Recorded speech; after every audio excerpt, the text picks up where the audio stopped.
Eastern Riverside Council Government's Executive Committee meeting. Sorry, the recording in progress just went on. Okay, as I said, we will call the meeting to order, and I thank you all for joining on. I think you've all understood that there's been a little bit of hiccup, and so most of us are on Zoom, and a handful are there in the office of the WRCOG office. We're going to begin, and I'm going to do something unusual, which is not uncommon for me. The Pledge of Allegiance will be led by my brand new official today. Today is his first day at work as my Chief of Staff, Mr. Phil Pauley. And even though he's at this meeting, he is on the Eastern Water Board, which is not even my water district in my district. So anyway. All right. You all stand and join me. I pledge allegiance to the flag of the United States of America and to the republic for which it stands, one nation, under God, indivisible, with liberty and justice for all. Thank you. Janice, will you please call roll? Absolutely, and when I call your jurisdiction, if you would please state your name. City of Banning. David Happy. Beaumont. Mike Laura. Calamasa. Canyon Lake. Corona. Jackie Casillas.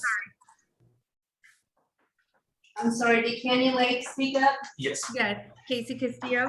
Thank you, ma'am. Eastvale. Christian Dinko, present.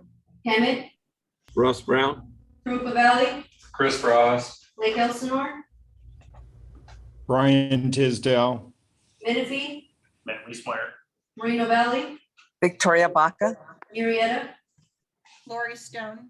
Norco. Kevin Bash. Harris. Rita Rogers. Riverside. San Jacinto. Crystal Ruiz. Temecula. Marianne Edwards here. Wildemar. Ben Benoit here. County District 1.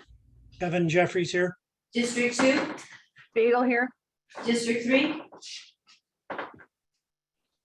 District 5. Eastern Municipal Water District. Phil Pauley. Western Municipal Water District. Brenda Denstick, good afternoon. Riverside County Superintendent of Schools. Edwin Gomez here. WRCOG TAC Chair. And WRCOG Executive Director. Here. I'm just gonna go through those who did not respond. City of Calamasa. Riverside. County District 3. District 5. That concludes roll call and we have quorum. And TAC Chair is entering the meeting now.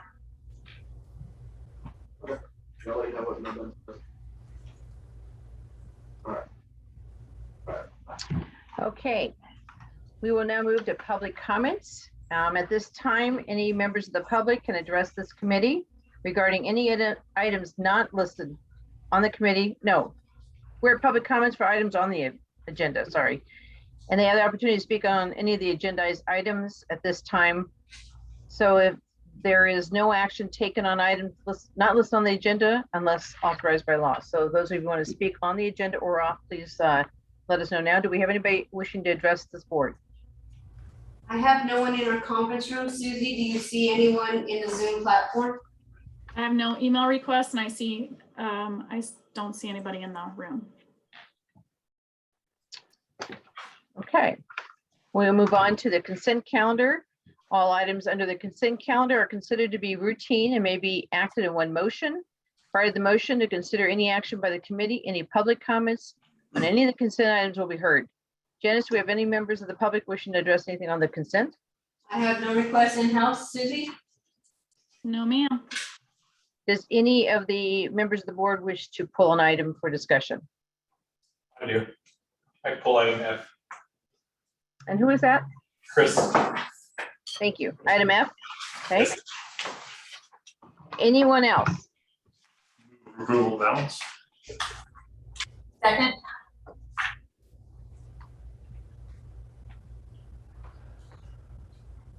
We have a motion and a second. Yes, did you get the names? Yes, City of Menifee motioned and Western Municipal Water District seconded. Roll call, please. City of Banning, Yes. Beaumont, Yes. Calamasa, Canyon Lake, Yes. Corona, Yes. Eastvale, Yes. Yes. Hemet, Yes. Yuba Valley, Yes. Lake Elsinore, Yes. Menifee, Yes. Moreno Valley, Yes.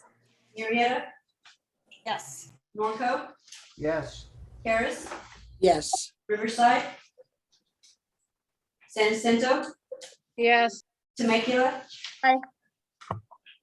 Wildemar, Wildemar, yes. County District 1, Yes. District 2, Yes. District 3, District 5, Eastern Municipal Water District, Aye. Western Municipal Water District. Yes. That concludes the roll call vote and passes unanimously.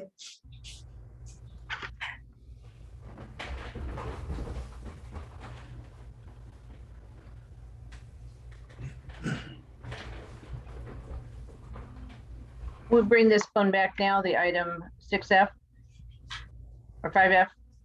Do we do that now? I don't see it on any place else on the agenda. Generally, we do it now. Yes, Madam Chair. Okay, Mr. Barajas, you had a question on this item? Thank you, Chair. Yes, so I saw that as we wind down pace and start closing all any gaps that we find, we have a policy that the board many years ago adopted that we don't foreclose on anybody. Correct. I wanted to find out is giving the debt to FNA, can they foreclose on? Basically, we're saying our policy is we're not going to do it, but they can do it, and here you go, by the way, and buy it from us. Short answer is no. Thank you for the question, Vice Chair Barajas. The purpose of this purchase sale agreement with First National Asset is to ensure that all of the bonds are paid on time and in full. Two, to ensure that WRCOG doesn't have to come out of pocket to make up any of the difference. And three, and probably most importantly, to ensure that a failure to pay your PACE assessment doesn't lead to a foreclosure action. And so the FNA agreement achieves that objective. And one of the stipulations within that agreement is that no sooner than 60 months or 5 years would there be any opportunity to even request foreclosure action take place. That was done intentionally because the county has a 5-year period of time in which the county would be ultimately the ones, no offense to the county, but the county would be the ones that would initiate the foreclosure proceedings, not WRCOG. And this agreement in no way, shape, or form transfers that right to initiate foreclosures to a third party. Okay, that was my worry. I know we have that policy in all difficult like civil, and I'll make sure that we're not saying, well, it wasn't us, and we sold the debt to someone and they foreclosed. No, we're not being. No. Okay. Well, we're being a little extra careful. Absolutely. Thank you for the questions. That's it. Unless anyone else has questions, that was my only concern. Is that your motion? Yes, if no one has any questions, I'll move to approve. Second. Roll call, please, on this item? City of Banning, Yes. Beaumont, Yes. Calamasa, Canyon Lake, Yes. Corona, Yes. Eastvale, Yes. Hemet, Yes. Yuba Valley, Yes. Lake Elsinore, Yes. Menifee. Aye. Moreno Valley, Yes. Marietta, Yes. Norco, Yes. Harris, Yes. Riverside, Yes. San Jacinto,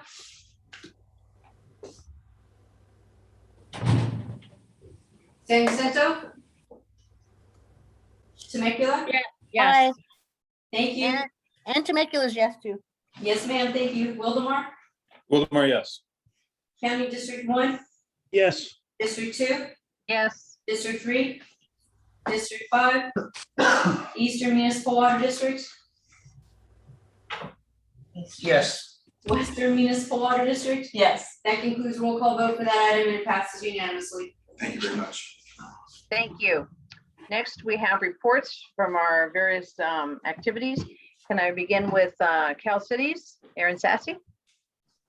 Good afternoon, executive committee members and staff. It's nice to be here today with you. via Zoom. I did just want to provide a brief legislative update. The legislature is on recess until August 16th.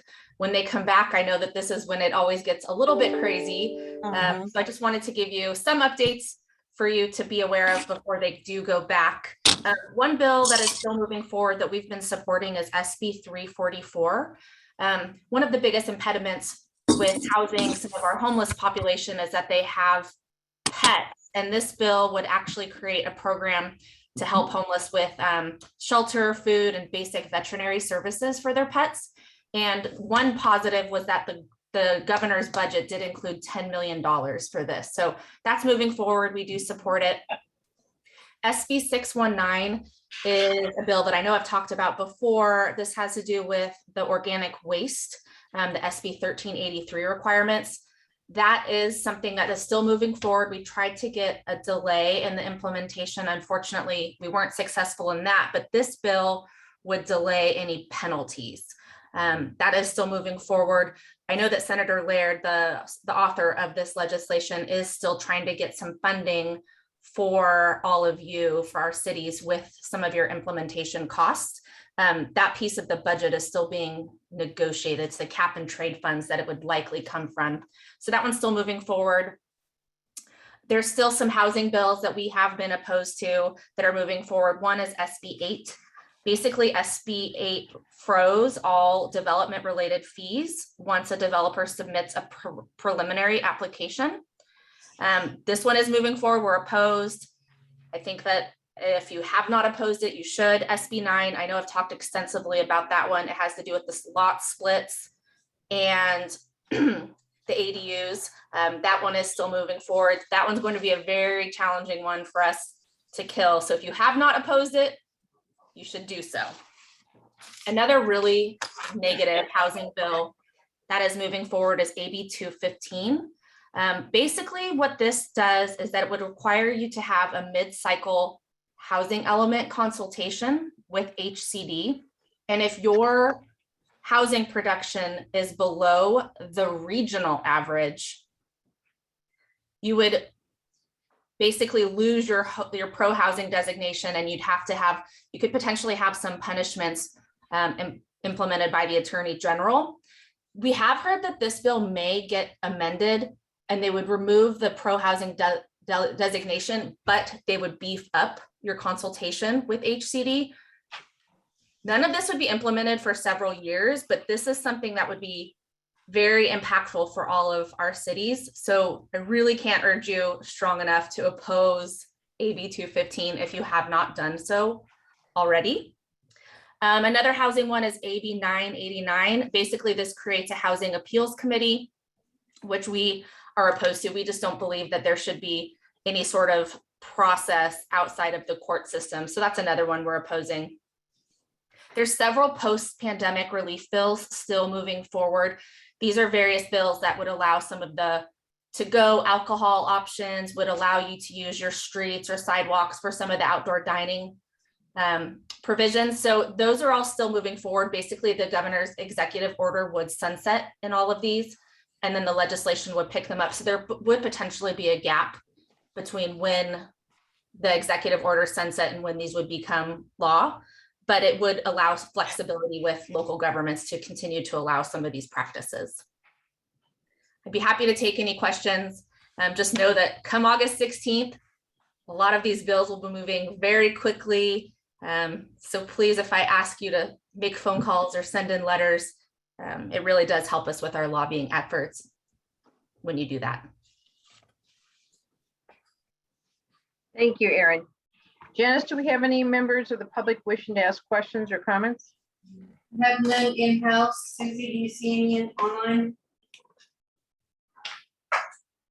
I do not.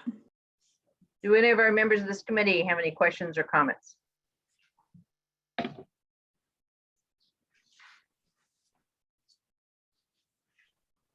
Okay. Seeing none, thank you very much, Erin. Are you going to send those out, or have you sent those out recently to this board? I know you sent them out to the league folks, but some of us don't get that information. And I can send this out. This is a newer presentation, so okay. I'll send it to Janice to send out to all of you. Thank you. Okay, our next presentation is SAPA and OWL grant funding opportunity. And I think Ian is on the phone for us. Great. Thank you, Supervisor Spiegelman. I'll be providing the update, and this will be a receive and file presentation for the executive committee. Next slide, please.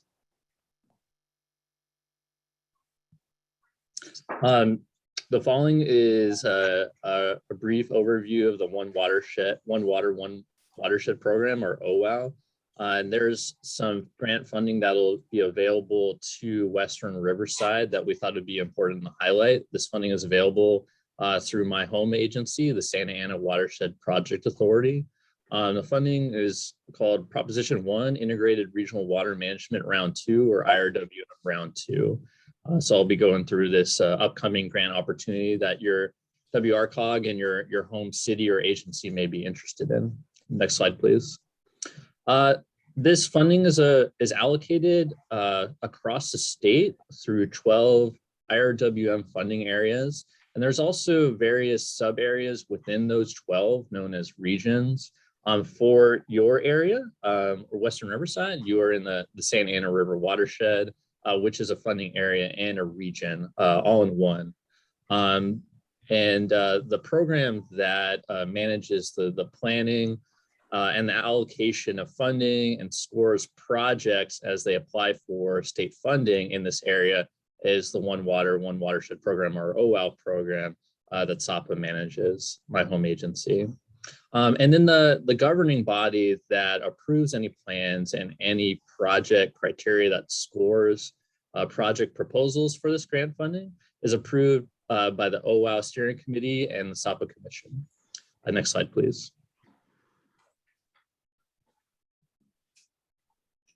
So the first part of that governing body is the OWOW Steering Committee. It's made up of a supervisor for each of the 3 counties, Orange County, San Bernardino, and Riverside County, which are within the Santa Ana River Watershed, and then a municipal representative from each of those 3 counties. It also includes a member of the Santa Ana Regional Water Quality Control Board, 2 SAPA commissioners, and then a member of an environmental nonprofit in the area and a member of the business community. Next slide, please. And then the governing body for the OWOW program is also made up of the SAPA Commission, which is 5 wholesale water agencies that manage water at a regional level in this watershed. That's Inland Empire's Utilities Agency, Orange County Water District, Western Municipal Water District, San Bernardino Valley Municipal Water District, and Eastern Municipal Water District. Next slide, please. So for this funding that I mentioned, it is available through the OWOW program, and it's from Proposition 1, which was a state water bond passed by the California electorate in 2014. It has $63 million in IRWM funding designated for this area, the Santa Ana River Watershed. For projects that are interested in this funding, it's important to note that there is a 50% cost share required. So 50% of your total project costs would have to come from local, non-state sources. It could be federal, but it would have to be a non-state source. SAPA will see OWOW Steering Committee and also SAPA Commission approval of the rating and ranking criteria before we start accepting project applications through what we call the round 2 call for projects. And the state agency managing the Prop 1 process is the Department of Water Resources, and they'll be releasing the grant guidelines known as the proposal solicitation package, which will allow SAPA to begin our call for projects process. Next slide, please. And the amount of funding that we're talking about for round 2 is shown in this pie chart here. All slices of the pie total to $27 million. And the part of the pie that you're probably interested in is the part in green and the part in blue, or in purple, sorry. The part in green is really designated for the upper watershed, so above Prado Dam, outside of Orange County. And then there's also the purple slice, which is for projects that benefit disadvantaged communities, or DACs. And Proposition 1 defines DACs as a census tract with less than 80% of the median household income, statewide median household income. So census tracts that have income that is 20% less than California's median income. That data largely comes from the census and American Community Surveys. So those are the various funding categories there for round 2. Next slide, please. So we talked about the amount of funding, the governance process, when the call for projects will happen. And this is some high level major criteria that outline the type of projects that will be eligible for this funding. The major project eligibility criteria shown on the left. It's a project that responds to climate change, contributes to regional water self-reliance, and includes multiple and quantifiable benefits such as stormwater and ecosystem benefits. And note that the project that meets the criteria above and also benefits those census tracts that meet that disadvantaged community definition from Prop 1 have access to that purple slice of the pie of $4.1 million. But in addition, even if you have a project that benefits a DAC and you don't receive that grant funding, you can still receive other pots, other slices of that pie and get your cost share potentially waived, which is that 50% cost share required. Eligible lead applicants include public agencies, nonprofits, public utilities, federally recognized tribes, California and Native American tribes, and mutual water companies. Next slide, please. And lastly, how to apply.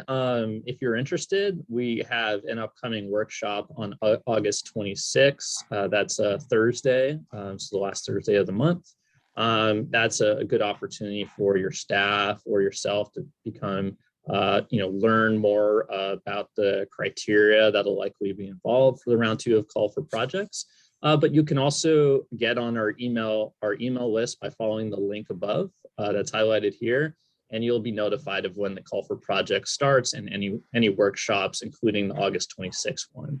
Like I said, the call for projects process will start later this year. We're anticipating it to start in October, and then grant applications would do early next year to SAPA, probably in January, but that'll be finalized once we know the state's grant guidelines. That's the main highlights for how to apply for this funding. Next slide, please. So here's my contact information at the bottom there, and then my manager's contact information. We manage the OL program here, and the URL there is at the bottom that I highlighted on the previous slide. And that concludes my presentation. Be happy to answer any questions that the committee has at this time. Candace, do we have anybody from the public that has any questions or comments? None in-house. Susie? No, not in the Zoom. Do we have any members of this board that have any questions or comments? Yes, I have a comment. Ian, thank you for being here today. Appreciate it. Brenda Denstead, Western Municipal Water District. Pretty sure you know and familiar with who I am. What on August 26th, at what time is that information workshop going to be given? Is it going to be done in person, or is it going to have a virtual mechanism to it? We're planning on it being virtual. We don't have plans for it to be in person at this point. And it'll be on August 26th at 10 a.m. to about 11:30 a.m. So hour and a half. Okay, thank you. I would encourage anybody, if you have not ever been to one of these workshops, to go over the criteria, to talk about the funding mechanisms, to find out all about the ins and outs. This is designed to make you successful in doing these grant applications, to make sure that you can achieve the highest, best use of this money. And obviously there is a divvying of the pot. The water agencies obviously take a large opportunity to try to get some of our funding done so that we're not using it with our customer dollars all the time. But this is a wonderful opportunity if you have areas of disadvantaged communities and things that you can do, or cleanups, or you want to do something along the river or something along those lines that might fall into those criteria. These are the folks that will be available to you during that workshop to answer all of those questions, to make sure that you're not wasting your time or spinning your wheels applying for something that you either don't meet the criteria of, or how to best achieve the criteria so that you can be successful. So I would encourage you, and thank you, Ian. I appreciate you being here today to present this to WRCOG. Of course, yeah, thank you for that background, Director. Really appreciate it. Does anybody else have any comments or questions? Thank you, Ian, very much. Definitely useful. And thank you, Brenda, for sharing the encouragement to attend or jump on the call for the grant funding, because never should we turn down grant funding. There's a lot of opportunities. I know Lake Elsinore has done several over the years. There's been several of our jurisdictions that have. So certainly look at that if there's an opportunity for you. Okay, we're moving on to our various agency policies and procedures. Princess, can you share with us today? Hi, thank you, Madam Chair and members of the committee. My name is Princess Hester. I'm the Administrative Services Director for WRCOG, and I'm presenting item C, which is an update to our various agency policies and procedures. The last update that we had on WRCOG's policies and procedures was in June of 2019. And we know that it's important for comprehensive reviews and updates. We know that they're critical. We want to make sure that we include the latest regulations and that we're in compliance with governmental best practices. So staff is presenting an update to the following policies: our personnel policies and procedures, our procurement policy, our request for proposal issuance, and our device management agreement. For the personnel policies and procedures, most of that includes our required legal updates, specifically in the areas of FMLA and CFRA. We have some general updates to employment practices, to employee paid leave practices, and then we're including June 19th, which is Juneteenth, as a WRCOG paid holiday. The rest of the updates for the personnel policies and procedures are really non-substantive changes. Next slide, please. Next, we are updating our procurement policy. We want to ensure that our procurement practices are environmentally preferable, especially in relates to purchasing and making sure that our practices are friendly. We want to update our outline for our purchasing limits and authority and make sure that we have a competitive bid process. This new policy establishes standardized methods and procedures for purchasing, and it will help to eliminate perpetual or indefinite agreements.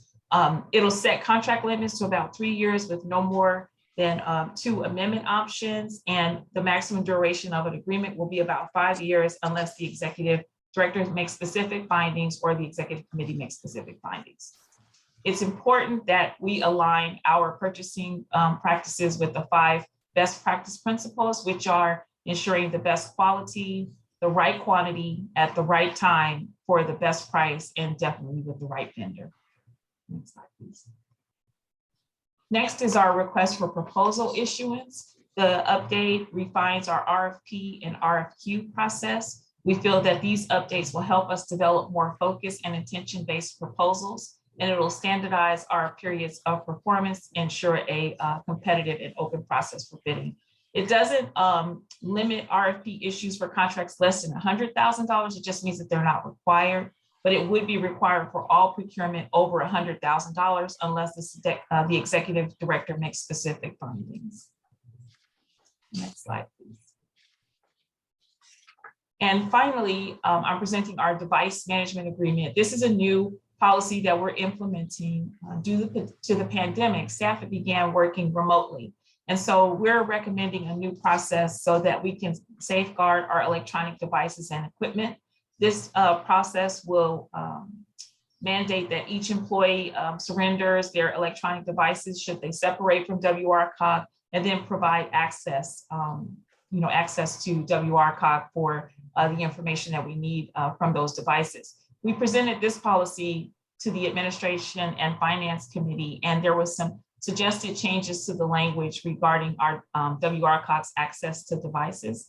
And so staff has worked with our legal counsel to fine-tune that language. And specifically, we've changed it because I think that initially when I presented this information, it was implied that WRCOG staff would have access to employees' passwords and security information. And we refined that. It's actually WRCOG's IT department that'll have access to those passwords and security information which is something that, you know, most agencies have in place. And so we're presenting these updates to our policies and procedures. That concludes my report, and this is a receive and file, and I'm happy to entertain any questions you have. Madam Chair, just clarification, it's not a receive and file, it's to approve the updates to Right. agency policies and procedures. That's right. Yes. Thank you, Janice. Thank you. Yes, I saw that. Do we have any members from the public that wish to make comments or address this item? I have none in-house. Susie? I have no requests. Do we have any members of this committee that wish to address this item? I do, Chair Spiegel, Chris. Yes, Chris. So they partially addressed our concerns last time. So IT should already has the ability to reset someone's password if they want to, so you can get access to it. Which I'm okay to compromise on if they just give it to IT, but again, IT has access to reset it anyway. The way it's written on the document here, it says WRCOG, comma, IT. So that means if you're WRCOG, so they should give you the password to WRCOG, comma, then IT department. So I just big on this, like in any business model, even most public, you don't give your passwords. If you wanted to, like the executive director and someone else could be designated to go to IT and say, I need Chris Gray's information now. They reset the password and you get full access to all the devices without knowing his password. Mr. Rouse, would you like to suggest that change? Yes, that's fine with staff and the rest of my colleagues. I'm okay with just making that small change where there's a process where you could get access without knowing their passwords. That's just one of my pet peeves on. As another former IT or recovering IT professional, I would completely second that. Okay. I can definitely remove the comma and solidify that it would be WRCOG's IT department. That could reset it. They wouldn't get the passwords. Correct. Okay. Any more questions or comments? Mike, Laura? Yeah, just a real quick point of clarification. I know with city contracts, any additional days off require that to be worked into the MOU. Is this one that's being proposed different? And if so, how? No, there aren't any differences to, so like WRCOG staff, we don't have an MOU. We're all at-will employees. And Okay. so there's no difference in as it relates to, you know, your days off. It's just, it would become a WRCOG holiday as it's celebrated nationwide. Just, Mr. Laura, a little more information. WCOG employees, all WCOG employees from the executive director down to myself and others, we have employment contracts, and there's language in the employment contracts that just specify, it doesn't, for example, list the holidays, it just says I'm provided with certain holidays per policy and procedure. So there's no need to, we don't have bargaining units, we don't have MOUs. In fact, it's really simple. Okay, thank you for the clarification. Appreciate it. Thank you. Anybody else? So we have a motion and a second, correct, Chris? Yeah, correct. And Ben made the second. Okay. Roll call, please. City Banning, Yes. Beaumont, Yes. Mesa, Canyon Lake, Yes. Corona, Yes. Eastvale, Yes. Emmett, Yes. Rupa Valley, Yes. Lake Elsinore, Yes. Menifee. Yep. Moreno Valley. Moreno Valley. Murrieta, Yes. Norco. Norco. Harris, Sorry, yes. thank you, sir. I was on mute. Harris, Harris is a yes also. thank you, ma'am. Riverside, Yes. San Jacinto, Yes. Temecula, Yes. Wildomar, Yes. District 1, Yes. District 2, Yes. District 3, District 5, Eastern Municipal Water District, Aye. Western Municipal Water District, Yes. and that passes unanimously.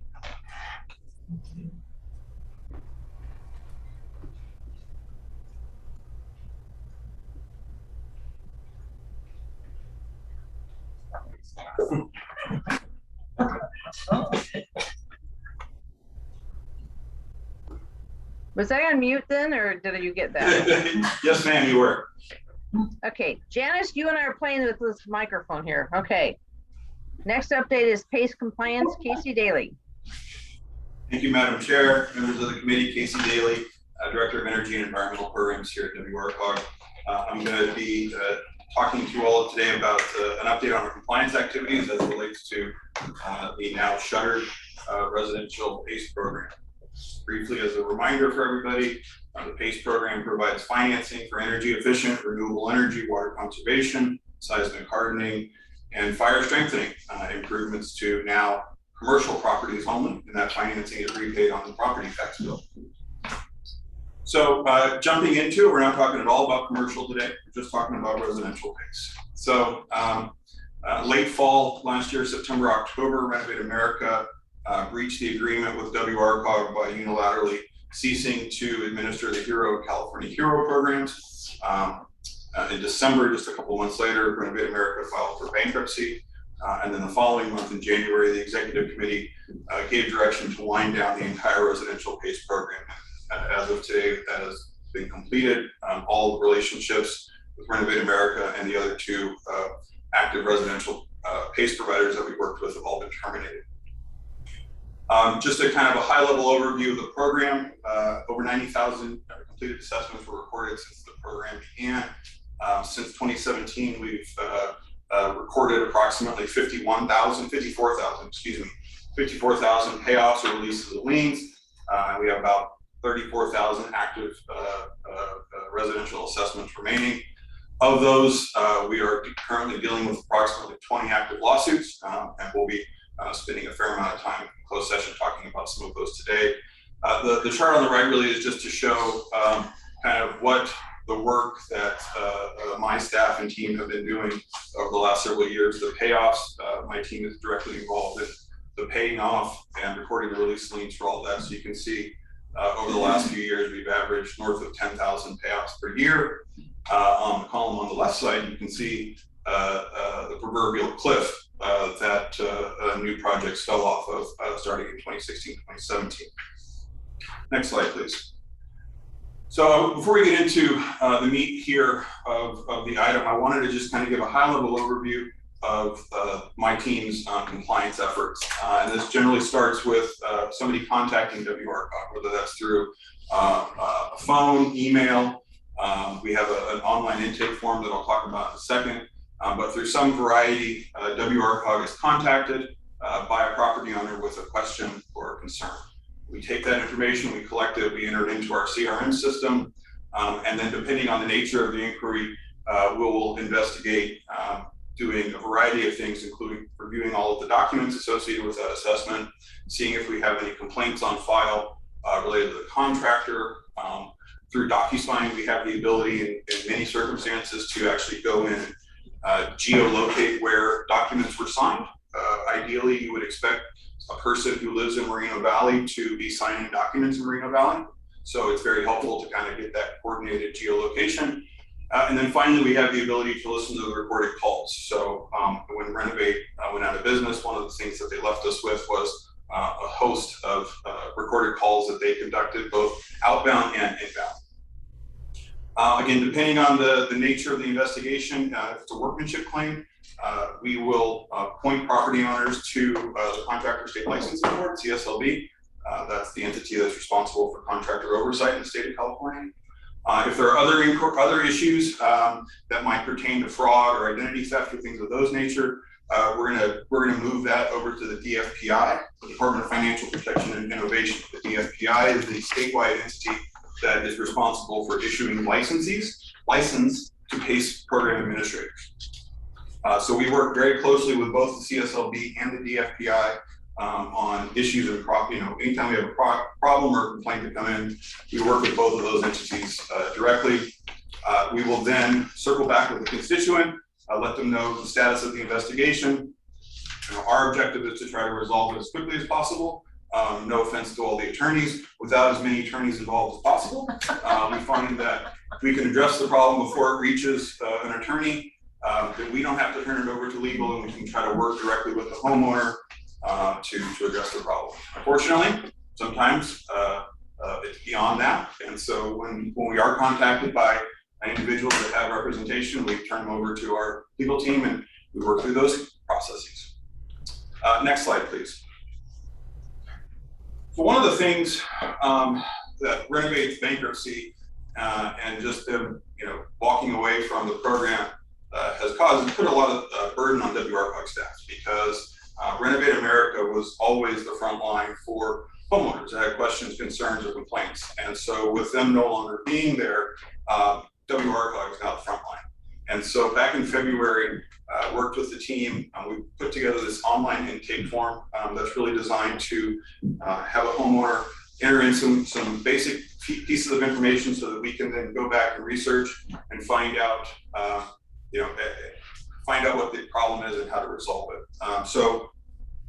Since February, we have logged approximately 650 inquiries that have come in through the intake form. My team, I'm happy to say, is responding to those inquiries in 24 to 48 hours. So we have a pretty good turnaround time as far as being responsive to homeowners. And I mentioned on the previous slide how we get questions from various sources. The intake form is a primary means for that right now.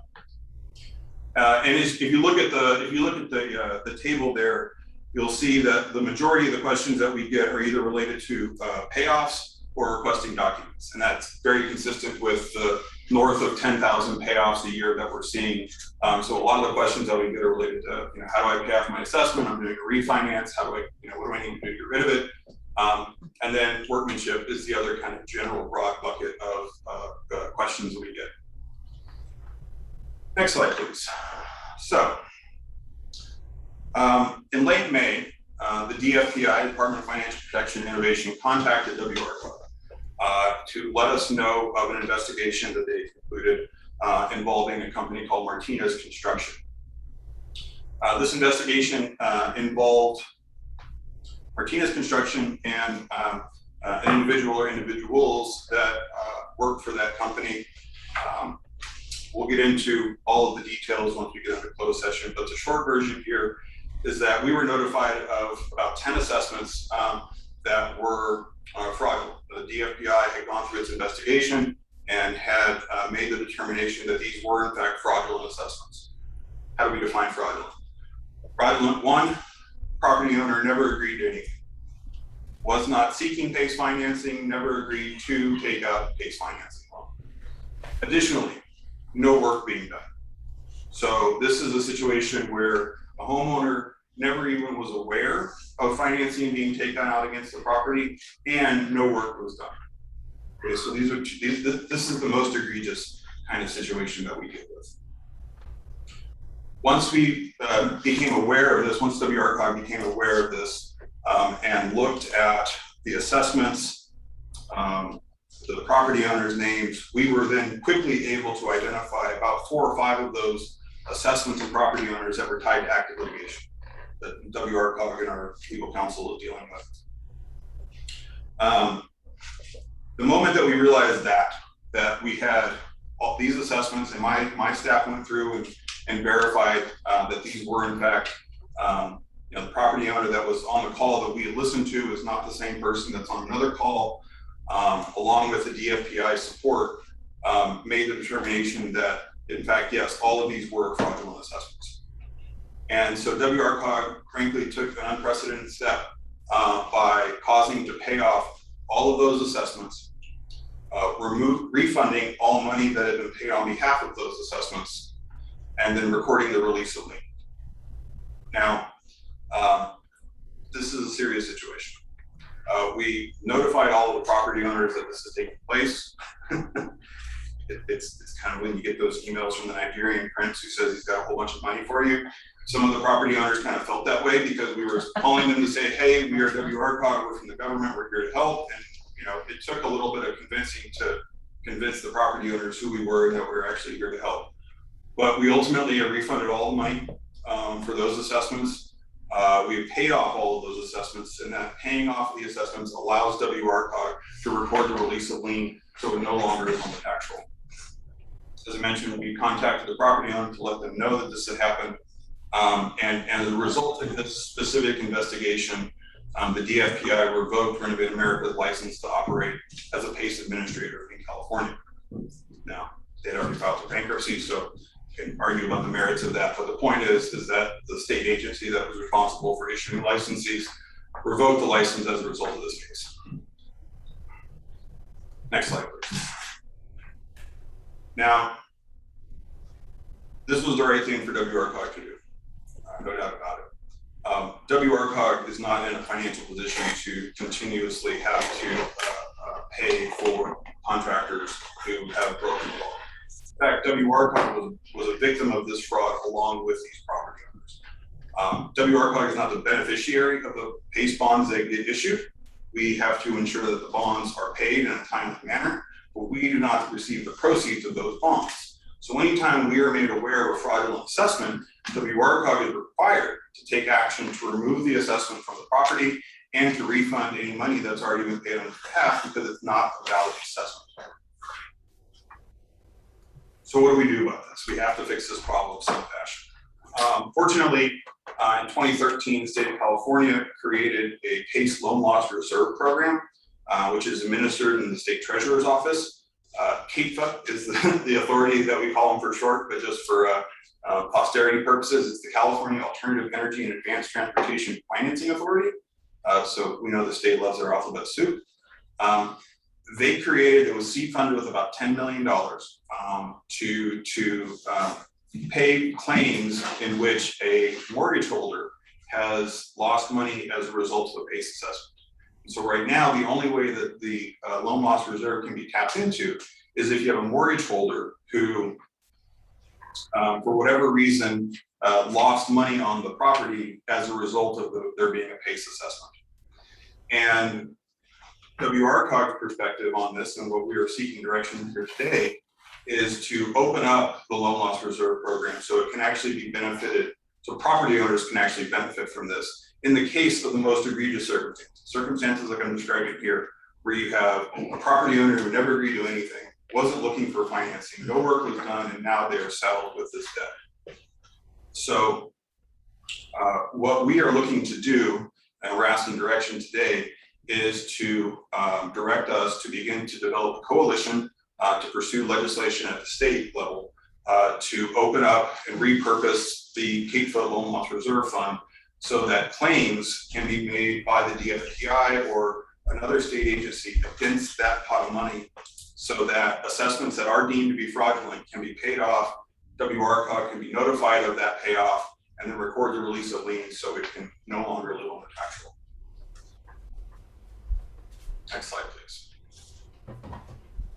This concludes the open session part of my presentation. I'm happy to answer any questions that you might have at this point. We do have a requested action here. I'm happy to answer any questions.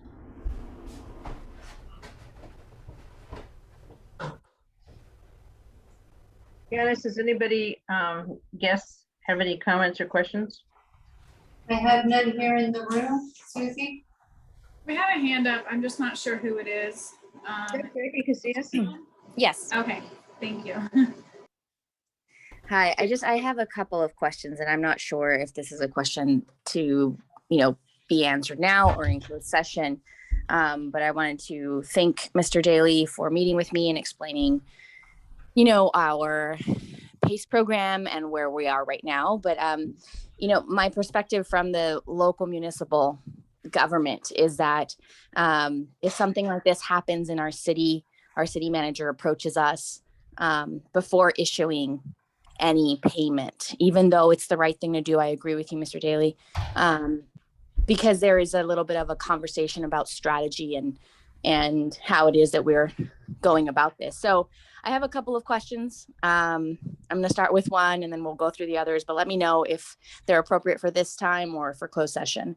My first is where is the authority to issue this payment? Even though, again, I think it's the right thing to do without consulting the commission first. Hi, this is Steve DeVaughn. We will be talking about that in closed session, so I think that's more appropriate to address in closed session. Okay. Here's another one for you. Where did the funds for this payoff come from? Let's talk about that as well. Okay. And are we going to talk about the settlement agreement and what this paying of this debt secures? Is that also for closed session? Absolutely. Okay. We're reading our mind. Thank you. All right. And then my last question is, do we have policy now, or will there be policy in the future for guidance with things like this? Is that also closed session conversation? Yes. Yes, ma'am. Okay. All right. Well, thank you. I'll save my questions for then. Thank you, Mayor. Thank you. Anybody else have any questions or comments? Guess everybody's saving it up for you, Casey, in closed session. Amen. I'm ready. Amen. Mhm.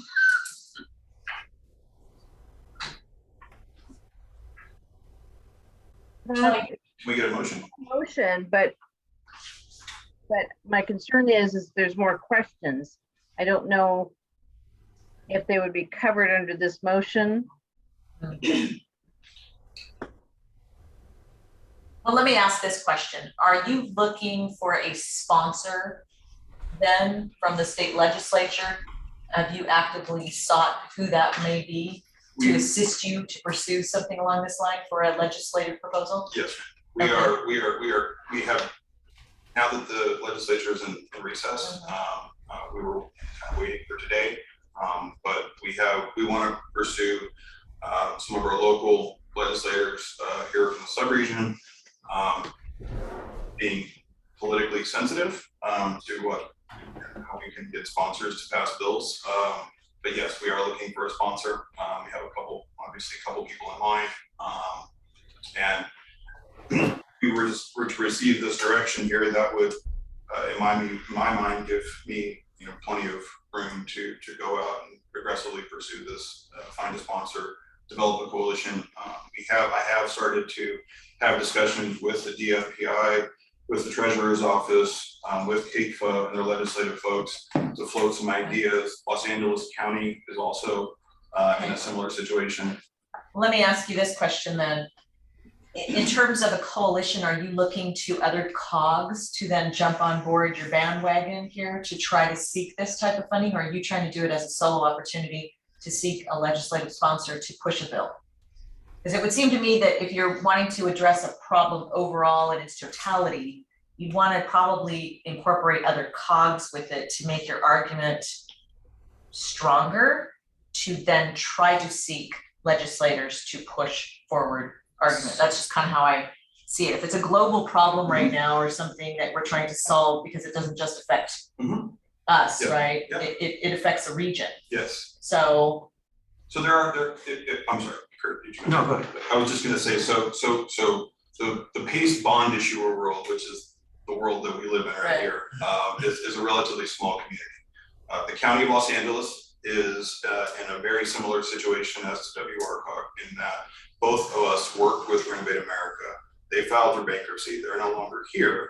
And so we're dealing with the fallout and some of these unfortunate circumstances as part of that fallout. So Los Angeles County is right there with us. There's also another large bond issuer in California is CSCDA. You might be familiar with them. They do a lot of municipal bond financing, work closely with the league and with CSAC. Yes. And so they are aligned with us as well. So that's kind of the beginning of what I would say is a public sector piece of the coalition, the County of Los Angeles, WRCOG, and CSCDA. okay, so I would suggest that you guys go out and seek partnership with these folks, and that would be my motion, to go out there, see if you can gather a coalition so you guys can do a regional approach and tackle this from all sides so that everybody's not trying to do something different. And then once you guys have figured out how to do that, make it work, and you've got common ground, to then seek somebody to perhaps sponsor something on a larger scale legislatively. So that, if that makes sense, that would be my motion. That's what I was attempting to ask for. Okay. That's what I'm attempting to ask for. Is to develop a coalition to pursue the legislation so that claims can be filed with the CATFA's loan loss reserve, specifically for these fraud and identity theft situations. Okay. There you go. Casey? Yes, ma'am. Castillo, I'm sorry. Apologies, I'm gonna have to get used to not being the only Casey in the room. Yes, hello. Can you hear me? Yes, we can. Yes, You have another one with your name on it that has a hand up. I do. Oh, No, that was now it's Jackie. It Wes Casey. Sorry, IT's having such fun. it's me. Sorry, IT. No, I was just going to say, and it looks like there's a motion, so I'll second it. I am comfortable with this request. We do need to find a solution.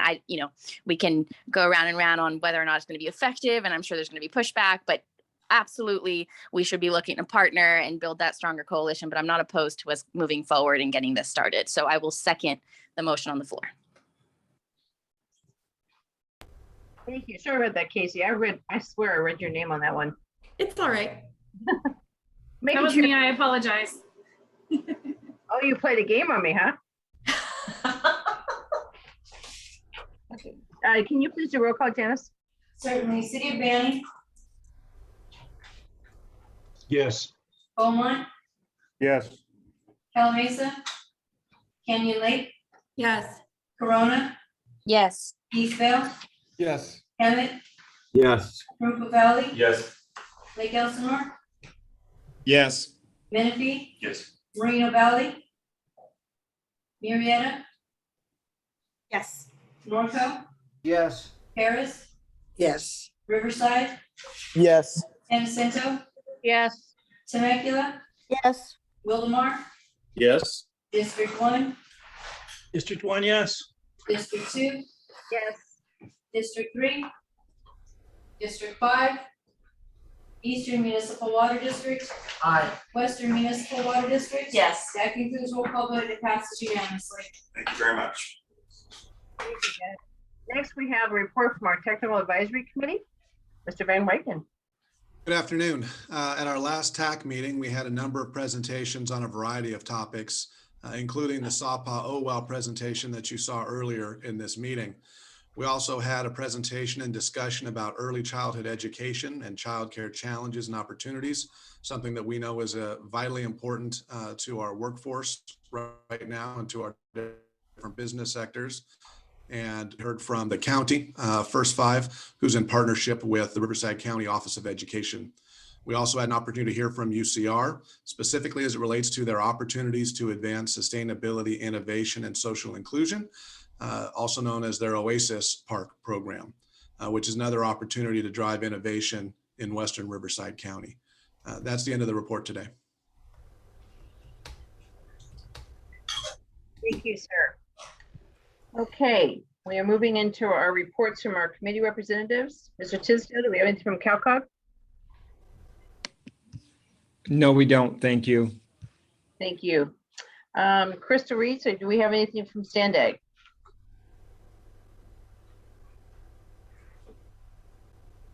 Sorry, my mic wasn't working. So we just had updates on the midterms for the elections in Mexico. We also had updates across about the borders, decreased transportation across the border due to COVID-19 and the lockdowns, which was expected. And that's it. Thank you. Mr. Hoffman, SAPA OWEL, I know you may have something above me on what Ian already shared. No, I don't. And I appreciate Ian and Brenda chiming in on it, made it easier for me.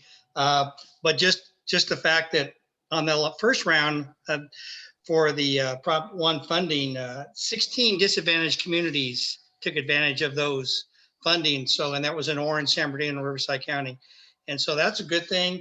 And then, a total of 36 projects were awarded. So out of this money, so yes, the grant money is out there and it's very important.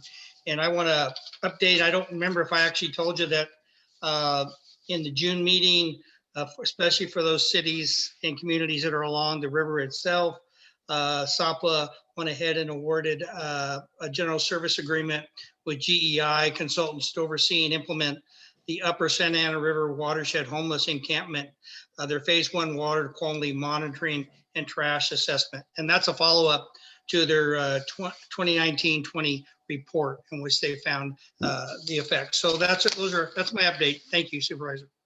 Thank you. Mr. Benoit. No update from EQMD. We were dark last month, and our first meeting for August is into this week.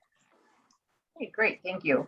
And our final one, any SCAG Regional Council, the SCAG Regional Council member, as well as any of the committee?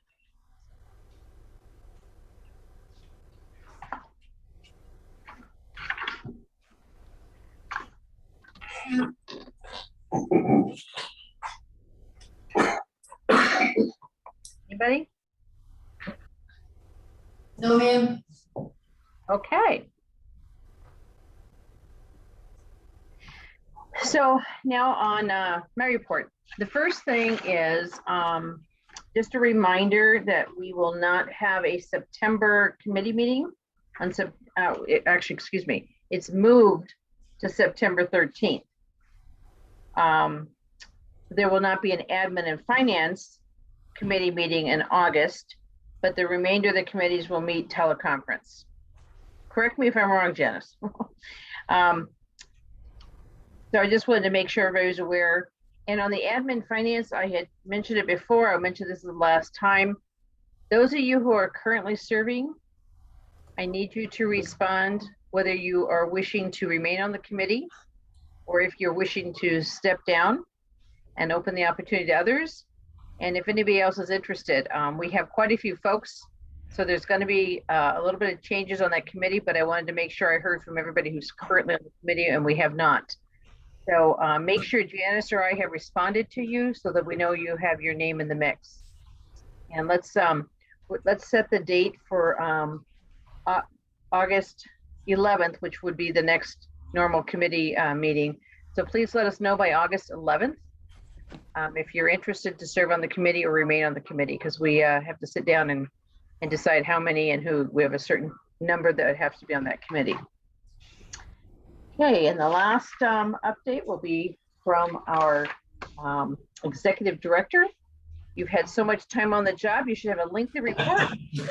Boy, thank you, Madam Chair. Actually, I feel like I have a lot of time on the job, so I normally would have a lengthy report, but in the interest of the time that you're going to need for the closed session, I will forego my report today. Thank you. And do we have any items for future agendas? Yes, I am curious, Madam Chair, what's our status on the bylaw? I've been looking through that. Ben, do you have any input on that? Kurt, do you have an idea when you'd like to maybe have a meeting, or how do we want to proceed on that? So from my side, I'm ready anytime you all are, and I've already done a preliminary set of markups of things that from my side you may want to consider, and I'm happy to email those out to the committee if you would like. Oh, that'd be great. Yeah, what do you think, Ben? Yeah, we need to set a date and time. Let's get together. Let's do that offline. Okay, great. Who's all on that committee? Ben, myself, who else? Is just us two or somebody else? Crystal Rees is also on there, I believe, and Karen, are you on there as well? Brian. I'm on there, Brian. Okay. All right, great. We'll do it offline. Thank you. Thank you. Okay, now we are moving on to general announcements. Does anybody have any announcements to make? I see no hands. With that, we will now move into closed session. Is there anybody from the public wishing to address any item from the closed session?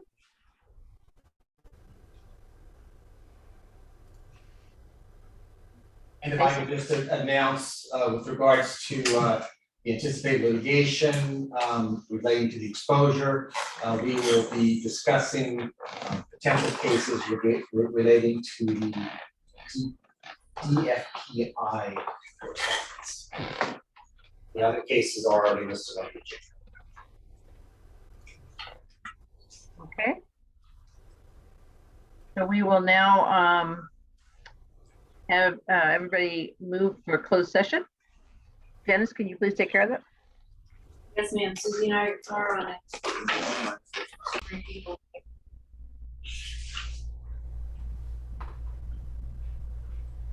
Go ahead.